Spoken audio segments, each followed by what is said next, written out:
Okay, അപ്പോൾ എല്ലാവർക്കും ഈ വർഷത്തെ ആദ്യത്തെ വീഡിയോയിലേക്ക് സ്വാഗതം. 25Kക്ക് പറ്റിയ നല്ല കിടിലോസ്കി PC.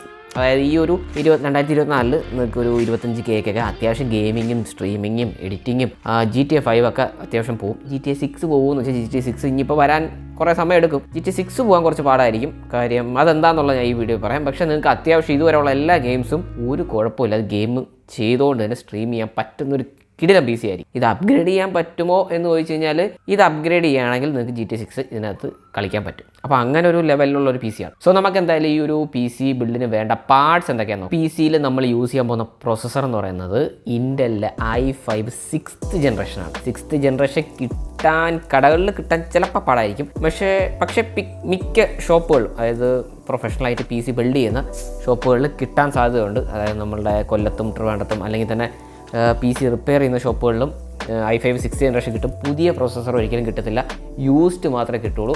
അപ്പോൾ ഇതൊരു 4 കോർ 4 ത്രെഡ് പ്രോസസ്സറാണ്.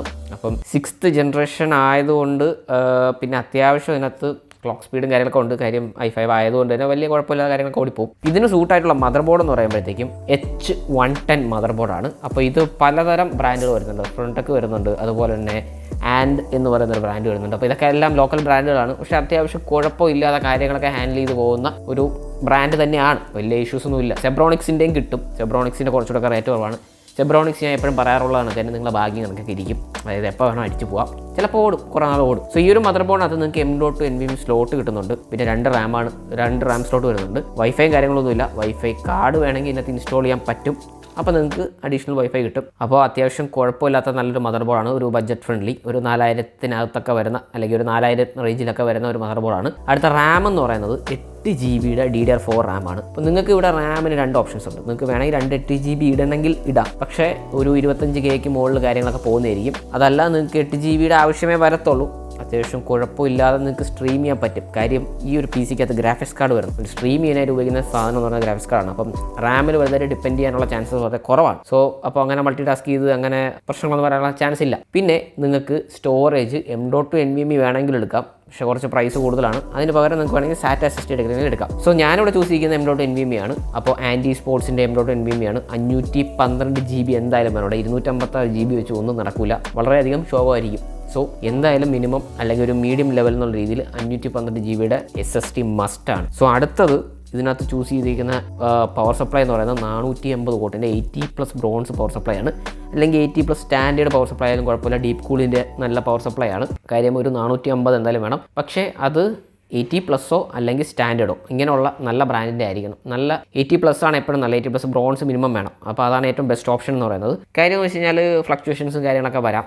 അപ്പോൾ പവർ സപ്ലൈ അങ്ങനെ എടുക്കുന്നതാണ് നല്ലത്. അടുത്തത് പ്രധാനമായിട്ട് ഇതിനകത്ത് വരുന്ന ഗ്രാഫിക്സ് കാർഡ് തന്നെയാണ്. സോ നമ്മളുടെ NVIDIA GTX 1650 കളർഫുൾ ബ്രാൻഡിൻ്റെ ഏകദേശം 10,000 രൂപയ്ക്ക് താഴെ കിട്ടുന്നുണ്ട്. 10,000 രൂപയ്ക്ക് താഴെ എന്ന് പറയുമ്പോൾ ഒരു 50 രൂപയുടെ വ്യത്യാസം വരുന്നുള്ളൂ. 9,950 ആ റേഞ്ചാണ് വരുന്നത്. ഒരു 50 രൂപയുടെ വ്യത്യാസം വരുന്നുള്ളൂ. പക്ഷേ സ്റ്റിൽ നിങ്ങൾ ഓഫറും കാര്യങ്ങളും അപ്ലൈ ആണെന്നുണ്ടെങ്കിൽ ചിലപ്പോൾ നിങ്ങൾക്ക് കുറച്ചുകൂടെ കുറഞ്ഞാൽ കിട്ടും.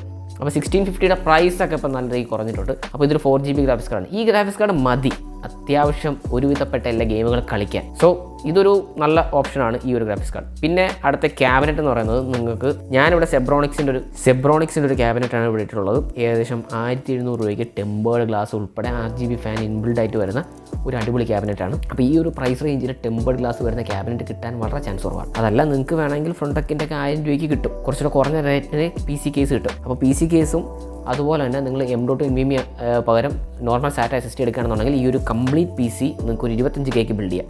അല്ലാതെന്നുണ്ടെങ്കിൽ നിങ്ങൾക്ക് ഇതൊരു 27K ആവും. ഈ ഒരു 27K വെർത്താണോ എന്ന് ചോദിച്ചു കഴിഞ്ഞാൽ എന്നെ സംബന്ധിച്ച് ഇത് വെർത്താണ്. അപ്പോൾ വളരെയധികം അത്യാവശ്യം വളരെ ലോ ബഡ്ജറ്റിൽ ബിൽഡ് ചെയ്തെടുക്കാൻ പറ്റിയ അടിപൊളി PC ആണ്. ഇതിനകത്ത് നമുക്ക് വേണമെങ്കിൽ ഫോട്ടോഷോപ്പൊക്കെ വളരെ സ്മൂത്തായിട്ട് ഓടും. കോഡിങ്ങും ചെയ്യാം, വലിയ ഇഷ്യൂ ഒന്നുമില്ല. പിന്നെ ഗെയിമിങ് സ്ട്രീമിങ്ങൊക്കെ വാൽറണ്ടൊക്കെ പോകും. GTA 5 ഒക്കെ സ്ട്രീം ചെയ്യാം, കുഴപ്പമില്ല. ഒരു 8GB റാമോട് 16 ആണെന്നുണ്ടെങ്കിൽ കുറച്ചുകൂടെ ബെറ്ററാണ്. പക്ഷേ വാൽറണ്ടിന് 8GB റാമൊക്കെ മതിയാവും ഗെയിം കളിച്ച് സ്ട്രീം ചെയ്യാനായിട്ട്. പിന്നെ GTA 6 പോലുള്ള ഇനി വരാവുന്ന ഹൈ റണ്ട് ഗെയിം കളിക്കുമ്പോൾ എന്താണ് ചേഞ്ച് എന്ന് വെച്ച് കഴിഞ്ഞാൽ, നിങ്ങളിതിനകത്ത് ഇതിൻ്റെ ഞാൻ പറയുന്നത് വെച്ച് കഴിഞ്ഞാൽ ഇതിൻ്റെ മദർ ബോർഡും പ്രൊസസ്സറും മാത്രം മാറ്റിയാൽ മതി. ബാക്കിയെല്ലാം സെയിം ടു സെയിം യൂസ് ചെയ്യുകയാണെന്നുണ്ടെങ്കിൽ അറ്റ്ലീസ്റ്റ് ഒരു ലോ ടു മിഡിൽ നിങ്ങൾക്ക് കളിക്കാൻ പറ്റിയിരിക്കും. കാര്യം ഇപ്പോഴും അവരതിൻ്റെ ഒരു പ്രോപ്പറായിട്ടുള്ള റിക്വയർമെൻറ്റ്സ് ഇപ്പോഴും പറഞ്ഞിട്ടില്ല. പക്ഷേ സ്റ്റിൽ നിങ്ങൾക്ക് പ്രോസസ്സറും മദർ ബോർഡ് ചേഞ്ച് ചെയ്യണമെന്നുണ്ടെങ്കിൽ അപ്ഗ്രേഡ് ചെയ്യണമെന്നുണ്ടെങ്കിൽ ബാക്കിയൊന്നും ചേഞ്ച് ചെയ്യാതെ നിങ്ങൾക്ക് GTA 6 കളിക്കാൻ പറ്റിയേക്കാം. സോ ഇതാണ് ഒരു 25K പറ്റിയ അടിപൊളി PC ബിൽഡ്. റൈസണിൽ ഈ ഒരു ബഡ്ജറ്റിൽ ഇപ്പോൾ ബിൽഡ് ചെയ്യാൻ പാടായിരിക്കും. എങ്ങനെ പോയാലും ഒരു 30-35K ഒക്കെ ആവാനുള്ള ചാൻസ് ഉണ്ട്. പക്ഷേ ഇൻ്റലിൽ ഇപ്പോൾ ഇതാണ് ഏറ്റവും ബെസ്റ്റ് ഓപ്ഷൻ ഒരു 25K. അത്യാവശ്യം ഒരുവിധപ്പെട്ട എല്ലാം നിങ്ങൾക്ക് ഇതിനകത്ത് ഓടുന്നതായിരിക്കും. പിന്നെ നിങ്ങൾക്ക് എന്തെങ്കിലും ഒക്കെ പറയണമെന്നുണ്ടെങ്കിൽ നിങ്ങൾ താഴെ കമൻറ്റ് ചെയ്യുക, അല്ലെങ്കിൽ നിങ്ങൾ ഇൻസ്റ്റയിൽ DM ചെയ്താൽ മതി. അപ്പോൾ ഇതൊക്കെയാണ് 25K പറ്റിയ ഒരു PC ബിൽഡ്. വേറെ എന്തെങ്കിലും ഉണ്ടെങ്കിൽ അടുത്ത വീഡിയോ കാണാം. അതുവരത്തേക്കും